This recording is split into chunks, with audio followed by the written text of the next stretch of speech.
spent some time with them and delivered this update. Devastating news for a Heartland family and community. A young Nebraska boy has died in an alligator attack in Florida.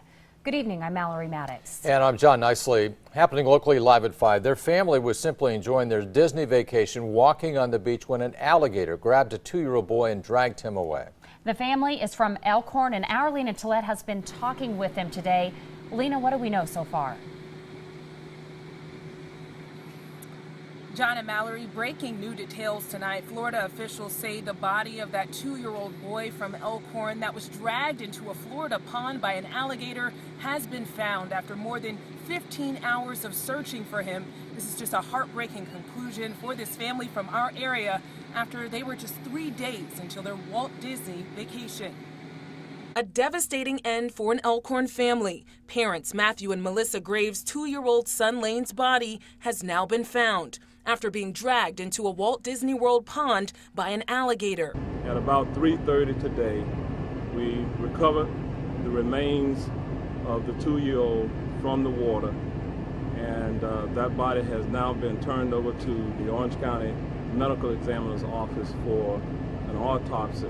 Matthew Graves told officials that little Lane was playing in shallow water Tuesday night when the alligator grabbed him. Despite Matthew fighting desperately to free his little boy, he could not.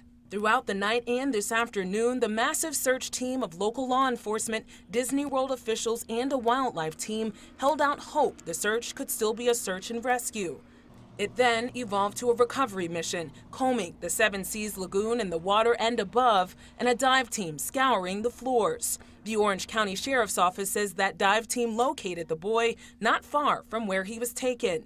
They say his body was intact. Of course, the family was distraught, but also, I believe, somewhat relieved that we were able to find their son with his body intact. This is just a tragic incident. I did talk to a family member off camera who said he wanted to respect his family's privacy by not speaking on camera, but he described this little boy as a beautiful little boy. He also said that this family loved him very, very dearly. He also said that the father watched his son like a hawk. So this is just a very, very emotional moment for this family right now. John and Mallory? And Lena, I think you've also spoken with neighbors about the family. What did they have to say?